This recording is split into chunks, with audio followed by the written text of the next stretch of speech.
Welcome back to Be Fluent in Russian podcast. My name is Fedor and this is Talks with... Victoria, and this is podcast number... I know the overall number is 151, but for us, I don't know. How is your Russian?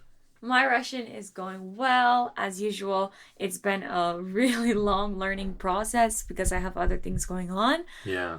But I'm back. I'm starting Russian every day again. I'm back to my everyday routine. So it's getting better because, of course, we want a family in the future and I need to be fluent. So there's no choice for me, guys. Yeah. Well, 100% whenever we have kids, I'm not speaking English to them whatsoever. Of course. They have to learn Russian. And I love that because I have friends where a parent is from a different country and my American friends don't speak their parents' native language. To me, that is terrible. And they don't want to learn it.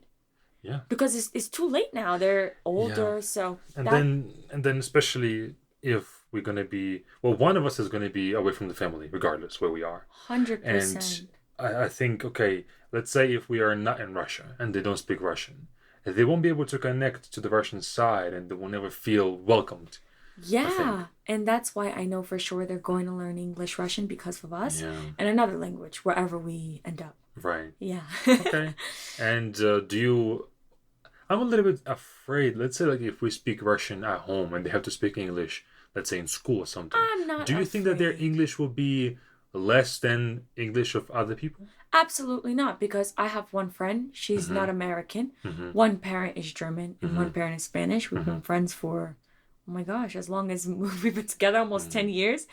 And she speaks both fluently. The only thing that she says that bothers her, and she speaks English. You've heard her. She speaks English, maybe not perfectly, but at a decent rate.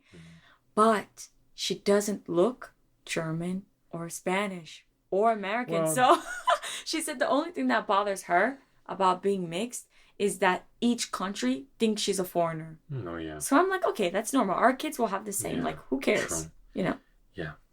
I just don't want them to be left out of either side. I think that it's important for a person to be okay with calling themselves I'm American or I'm Russian or I'm German. I mean, look at our other friend. I don't want to say her name, but our Russian friend, she's mixed, but she's not connected to her African side at all. Right. She identifies as Russian. So I feel like as long as we both speak our native languages, Russian, English, like in the house, they'll be fine. I'm more worried about me understanding you guys. There's I know there's one family is my relatives, like far relatives. They live in Canada and they're Russian. They moved when they were like in their 30s or something. And they have a kid. And they speak Russian at home, only Russian. And I was like, how does he speak English to his like kindergarten? At school. He speaks just fine. Yeah. And I don't know how that happens, I guess. You kind of hear the other language a lot, and so you still acquire it regardless. Yes.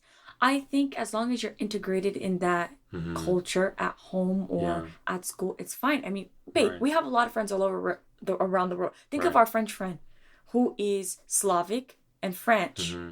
She wasn't connected to her Slavic side, so she speaks Russian with a French accent. Right. So that's yeah. What do you guys think about this? Yeah. If any of you have any experience or know any people who have experienced the same thing of bilingual kids, or you're yourself a bilingual kid, who knows? Just let us know so we won't be as worried. I think I just have to read up on that, like some studies or some books where people actually have gone through that. Because there's a lot of like questions that I have that I cannot figure out the answer to, you know? So of course. I just have to read it. I feel like it's going to be difficult for any mixed person, whatever you're mixed with, to try to really blend in with one culture. But I think that's where people go wrong. They try to force them to be with one culture when they're both, which is so important for them to be proud of. So. And maybe even when our kids are growing up, we have to tell them, you may not fit in anywhere because you're not solely one culture. You're both. And so you won't understand, let's say, the American side fully. You won't understand the Russian side fully. And that's okay. Maybe just being okay with not fully integrating is also part of the kind of being able to cope with that too. We'll see. Yeah, we'll see. Right. Well, let's speak some Russian. Okay. Actually, do you have any questions? Because I know that you've been going through some prefixes. Oh my gosh, any I'm always questions? going back to prefixes. It's just za.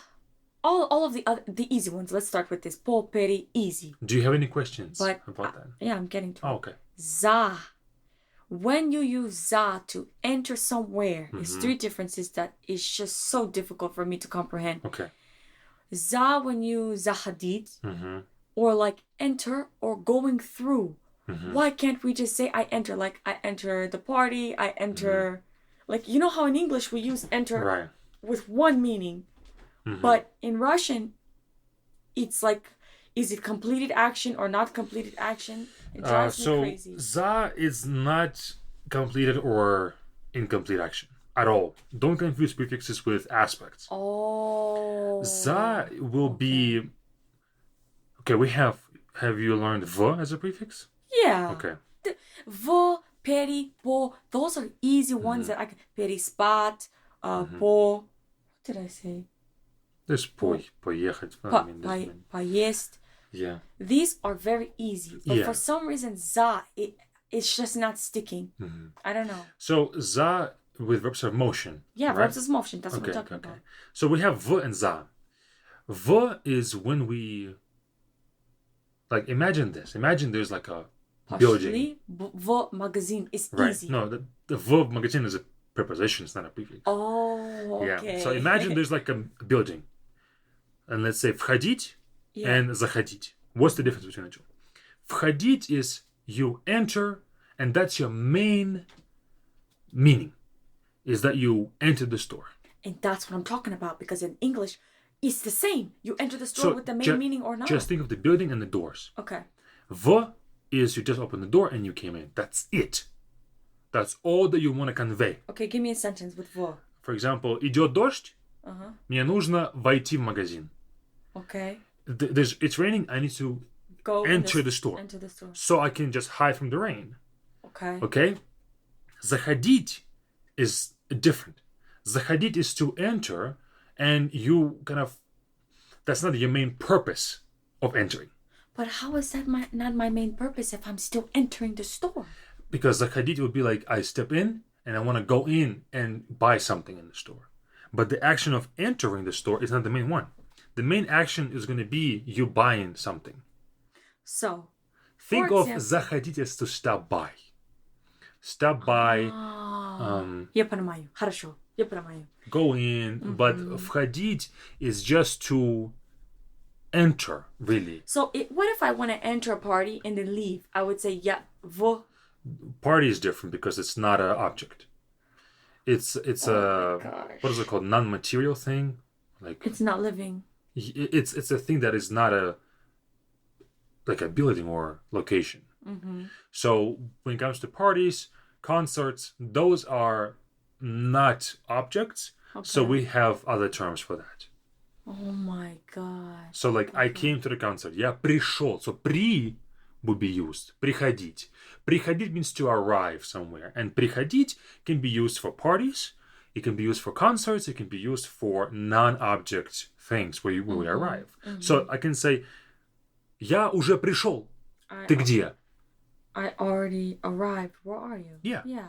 Concert, party. You could actually talk about the parties. Let's say you and your friends come to the party. Different cars, different times, right? Yeah. So you call them, я пришла. Вы где? I'm here. Where are you? I arrived. Where are you? I wouldn't use я здесь. You can say я здесь too. Oh, okay. But я здесь means I'm here. But пришла means... I've been waiting. No, I arrived. Oh. I was walking and I arrived. Now, I cannot say я зашла. I cannot say я вошла. Because you have to say я зашла where? Place. Object. Oh my god. Physical thing. Why didn't I ask you this sooner? I don't know. What the heck was I doing? Because you wanted others to learn as well on the podcast. So Brilliant, we really have three prefixes with verbs of motion, v, za, and pri, that all kind of mean to enter, to come, in its broader meaning. So I would say я, за, no. Za what? Verb. Hold on. I want to say walk in. I don't know why I'm blanking. Where? Just have a full sentence. Okay. Yeah. How do I say walked? I forgot. Why am I blanking? Ходить. Yeah. So я заходить. Conjugate that. Я заходить. For past tense? Present tense? Я задел. Захожу. Захожу. That's I'm entering. Хожу is present tense. Заходила can be past tense. Заходила. Yeah, Заходила. sorry. Oh my gosh, I just blanked out. Да. Я заходила в... No, why do I want to use в? Я заходила вечеринка. V is fine if it's a preposition, though. Oh my gosh, okay, you're right. Я заходила в вечеринка. Again, you cannot use заходила with non-object. It's because I didn't open it. What if I say я заходила в дверь? That's fine. Вечеринка, because I'm opening the door. I mean, would you say I entered the door of the party? No, it's strange. Yeah. You can say я заходила в квартиру, где была вечеринка. I was entering a place where there was a party. But we don't really say it like that. You want to say I entered the party, right? Yeah. Я пришла. Я пришла. Of course, я пришла. But when would I use за? Я... Not with вечеринка. Я with objects. Apartments, houses, stores. Я заходила в магазин. Yeah, that's fine. Got it. Okay. Yeah. Objects. Okay. Yeah. Я заходила на машину. Or no? No, you're not really entering. We say I sit in the car. I sat on the car. Я села. Села is going to be perfective. Садилась is imperfective. I remember that. So you can say... That was on the B Fluent Camp. You can say, for example, let's say we're getting ready, right? And then you say, I call you. Where are you? Я уже сел в машину. I'm already sitting in the car. I already sat in the car. Oh, I Сел. So like I was standing outside and I sat in. So it's like I'm entering the car really, but I sat in it. Okay. So that's like we have a lot of different verbs for different actions and stuff like that. That's why you have to like really talk about it and use Russian and listen to Russian, because not all things will be able to be just simply translated and learned. 100%. I'm realizing that because I had a client and he spoke no English. So he said, okay, говори по-русски вместе. I said, what? How? But I understood him. But these specifics, when he was saying, I sat and did this, I opened this, I said, what? And I translated and I felt like an idiot because it was just different tense. So anyway, thank you for answering my question. You don't know when you will use a certain verb. Like, for example, to sit. We don't really use to sit in the car. Like, I'm sitting in the car, but I sat in the car. I already sat in the car. We could say, I got in the car. You know, so... Exactly. But that, trust me, the verb to get in English. Try to explain it to a Russian person. I know, I got in the car. Wait, I got some water? And then I got in the car? How does that connect even? How is that even the same verb? 100%. You know? So that's why the spoken language is important. You have to speak, or at the very least, listen and repeat what natives say. You can never predict how verbs work. So true.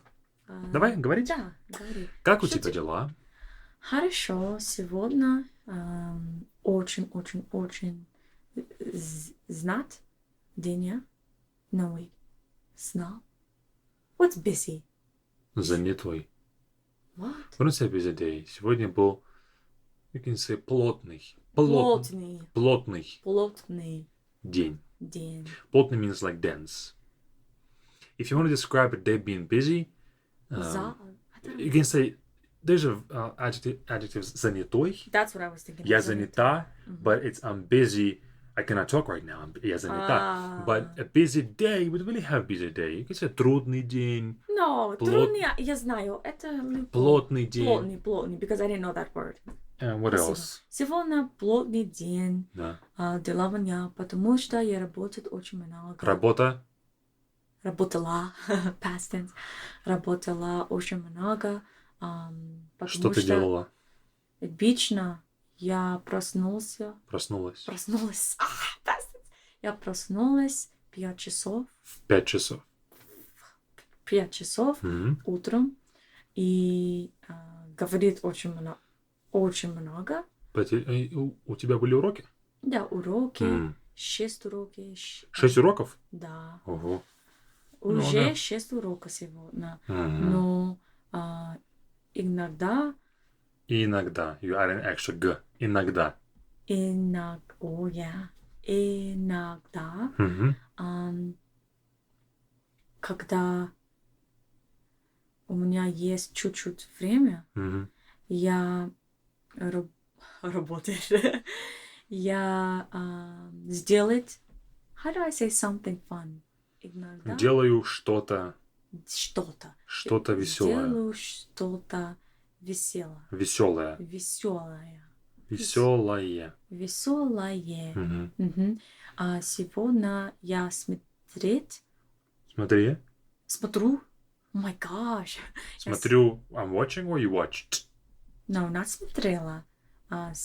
Сегодня или обычно я смотрю много кухня видео. Кухня. Кухня видео, потому что я хочу изучать новые рецепты. Кухня-ресторан? Кухня? Нет. Сериал «Кухня»? Не сериал «Кухня». А что ты смотришь «Кухня»? YouTube видеос. Как готовить? Да, готовить cooking videos. Cooking. Oh, I said kitchen videos. Ты сказал «Кухня», да. Извини. Видео, you can say видео, видео по кулинарии. Culinary, kind of. Кулинарии. Culinary. Because culinaria in Russian is anything cooking. Like in English we have culinary, but that's an adjective. Culinary school, culinary recipe, culinary something. But culinaria is like culinaries. I don't know. Culinary. You can say видео по кулинарии, or easier one, видео по готовке. Видео по готовке или видео на говори. No. Кулинарии. Culinary. Think of culinary. Culinary.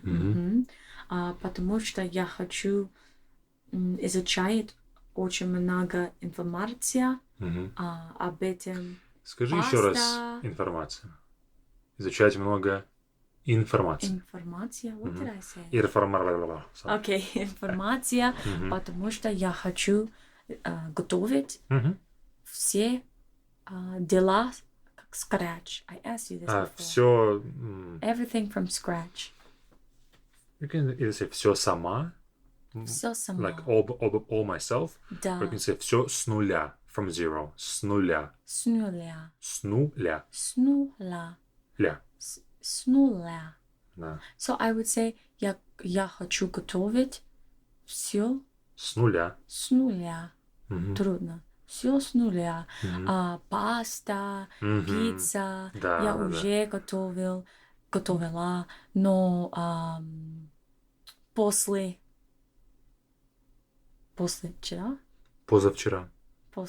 позавчера.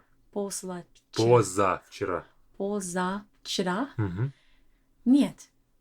Позла неделю. No, actually, I want to say last week, not yesterday. На прошлой неделе.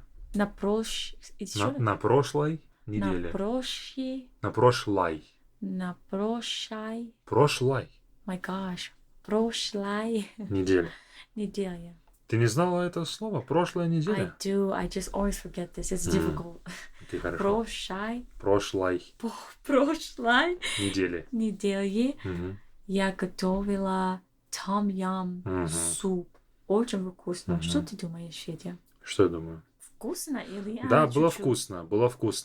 Но том-ям очень трудно готовить с нуля, потому что много ингредиентов, которые есть в Таиланде. Да, конечно. Я не думаю, что у нас есть эти ингредиенты. Потому что я Oh my goodness. Заказывала ingredients на онлайн. Да, и моя студентка.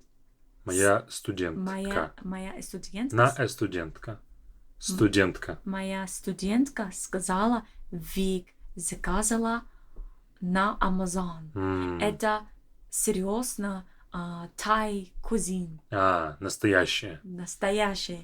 Я сказала, супер. Ну да, в Америке есть все. Да, Можно купить конечно. все. Не, Почти Америки все. есть, но очень плохо ингредиент. Очень Нет. плохо. В Америке есть все. There's everything that is in America. You can Хорошо. find anything in Да, America. конечно, но иногда это не Плохой очень ингредиент. плохо. Да, качество плохое. Очень. Quality. Да. Да. Но, может быть, скоро ты тоже готовить вместе. Я уже готовлю сейчас. Мне нравится готовить. Я готовлю чуть-чуть. Я готовлю только по рецептам. Only with the recipes. So Да, according to но recipes. очень вкусно. Вкусно, но, знаешь, у меня есть рецепт, и я делаю все, что в этом рецепте. Как написано, так я делаю. Но мне хочется в будущем, чтобы я мог сам готовить. Чтобы я мог не читать рецепты, а просто я знаю, как готовить, я знаю, сколько нужно времени, какие нужны ингредиенты, и все. Например, как я готовлю сейчас рис. Спокойно, без проблем. Я готовлю без рецепта, разумеется, это очень просто. Стул тоже. Да. Ну и все. И, ну, это самые простые, конечно же, рецепты. Но я хочу в будущем научиться готовить трудные рецепты без рецепта. Да. Трудные блюда без рецепта. Ага. Чтобы я мог, сам знать, что, как готовить, как будет вкусно, как будет невкусно и так далее. Ну, скоро. Я только сейчас начинаю. Да, потому что у тебя есть кулинарий джин. Гены. Да, твой папа, мама, бабушка. Папа мало готовил. Ну, вкусно. Плов очень вкусно. Папа готовил Папа плов. готовит блюдо на огне. On fire. О, да. Мясо, плов, рыбу. Курица. Все мясо. Да, все мясо. И все мясо. Да. И мама, бабушка. Очень вкусно русский. Да. Я скучаешь. Скучаю. Я скучаю это. Поэтому. Я скучаю по space этому. Я скучаю по этому. Not like поэтому, that's why. That's what I was gonna say. What do you mean that's why? Да, я тоже. Но мне нужно научиться готовить русские блюда. Да. Я хочу, чтобы где бы мы ни жили, regardless of where we live, чтобы мы могли питаться, чтобы мы могли готовить русские блюда. Да, русские блюда. И тоже я хочу изучать французский еда, потому что когда... Эскаргот? Да, конечно! Забыла. Скажи история, когда в Франции эскаргот очень вкусно, и, может быть, в следующее время можно говорить об этом в Свиtzerland, да, можно. Германии. Нужно, потому что это важно. Да, Давай. да, мы были во Франции, и я заказал эскаргот. Это по-русски улитки. Улитки — это эскаргот. Улитки? Да. Ты выглядишь как улитки. Вика говорит: нет, я не буду есть, не хочу. Она боялась, но я заказал и дал Вике попробовать. Вика говорит: о, как вкусно. Да, и все, теперь Вика тоже любит эскаргот. Да, потому что это выглядишь как некрасивый, Да. и как мягкий, Мягкий, да. Мягкий. Странный, но очень вкусно. Да. Я думаю, нужно пробовать. Да. That's it, guys. Thank you so much for listening. Thank you, Victoria. Good job. Молодец. And if you want to learn more, of course, Be Fluent is your friend. Check it out with the first link in the description. We have a course, Russian step by step, that will take care of your listening and speaking so that you can actually do the things that we said you should do when it comes to speaking or listening to learn the true Russian and not just some book Russian. Check it out with the first link in the description. We have a 7-day free trial for you to actually try it out and see if you like it or not. That's it. See you all next time. Пока-пока.